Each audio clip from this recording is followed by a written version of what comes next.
Hello students, मैं आर्यन कुमार एक बार फिर से स्वागत करता हूं आपके अपने चैनल ईआर पॉइंट पर। तो आज का हमारा टॉपिक है विलोपन विधि से दो चर वाले रैखिक समीकरण को किस प्रकार से हल किया जाता है, यानी दो चर जो होते हैं उनका मान किस प्रकार से विलोपन विधि से निकालते हैं हम लोग। तो उसको आज सीखेंगे और अच्छे से समझेंगे। देखिए, दो चर वाले रैखिक समीकरण हम दो कोई रैखिक समीकरण ऐसे लिखते हैं जिनको हमें सॉल्व करना है। तो एक्स प्लस 3y बराबर में 6 और 2x प्लस वाई बराबर में 5।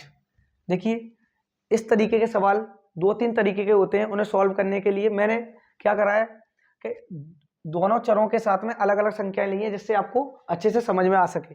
एक आध समीकरण ऐसे होते हैं जो x प्लस वाई बराबर 6, x माइनस वाई बराबर 5 ऐसे दिया होता है। ये वाले एलिमिनेशन मेथड से करते हैं। ये तो बहुत आसान होता है करना, क्योंकि दोनों चर एक जैसे ही हैं, तो इनमें से एक को एलिमिनेट करना बहुत आसान होता है। लेकिन इस वाले को सॉल्व करने में थोड़ी दिक्कत का सामना करना पड़ता है। तो हमें इसमें क्या करना होता है, इसमें दो चर दे रखे होते हैं x और y, और x और y के गुणांक भी अलग अलग दे रखे हैं। देखो, यहाँ पे x का गुणांक 1 है, यहाँ पे x का गुणांक 2 है, यहाँ y का गुणांक 3 है, यहाँ पे y का गुणांक 1 है। हमें ये करना होता है कि दोनों चरों में से किसी एक चर के गुणांक को बराबर करना होता है, एक चर के गुणांक को बराबर करना होता है। तो देखो, एक या तो हम x के गुणांक को 2 कर लें या y के गुणांक को इस वाले में 3 कर लें, तो हमारा सवाल हो जाएगा।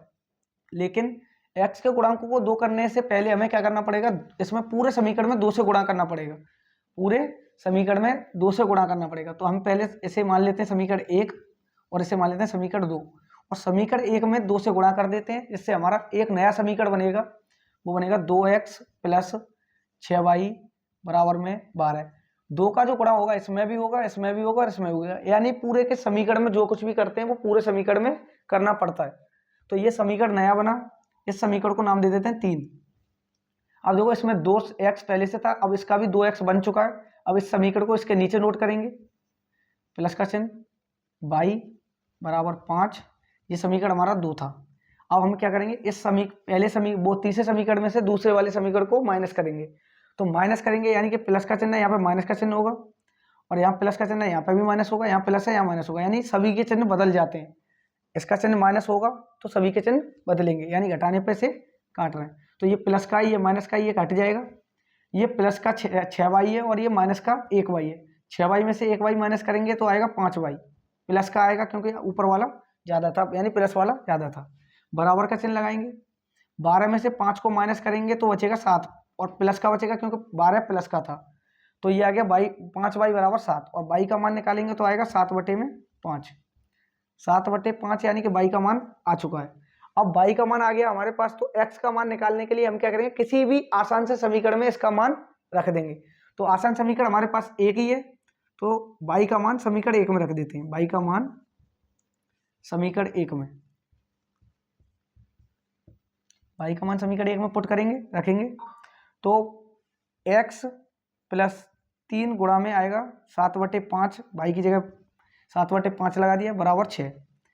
तो x बराबर होगा 21 x प्लस में होगा 21/5 बराबर 6।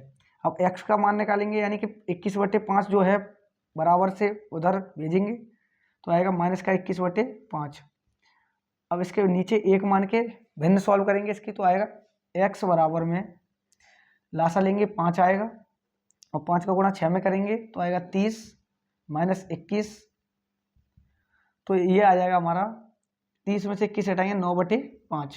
तो x का मान क्या आया 9/5। और ये बटे में इस वजह से आई है, संख्याओं के मान इस वजह से आए हैं क्योंकि मैंने जो समीकरण थे वो अपनी तरफ से ले लिए थे, जो समीकरण थे वो अपनी तरफ से ले लिए थे। तो आपको विलोपन विधि आपको समझ में आई होगी। उसके बाद हम एक ऐसा सवाल देखते हैं जो सिंपल होता है, यानी कि जो मैं आपको जिसके बारे में अभी आपको बता रहा था। x माइनस वाई बराबर 4 दे रखा है। ये दो समीकरण दे रखे हैं, इन्हें विलोपन विधि से सॉल्व करना है।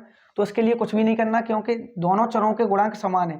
तो हमें क्या करना है, केवल घटाना है इसे, और घटाने पर भी नहीं काटना है। देखो, ये प्लस का है और ये माइनस का है, तो ये जोड़ने पर ही कट रहा है, मतलब कुछ भी ना करने पर ही कट रहा है। तो भाई से भाई ऐसे ही कट रहा है। 2x और x हो जाएगा 2x, और ये 2 और 4 हो जाएगा 6। तो x का मान निकालेंगे तो 6/2, यानी कि ये आ गया 3। तो x का मान आ गया 3, और x का मान समीकरण इन्हें मान लेते हैं, समीकरण शुरू में 1 और 2, तो समीकरण 1 में रख दो।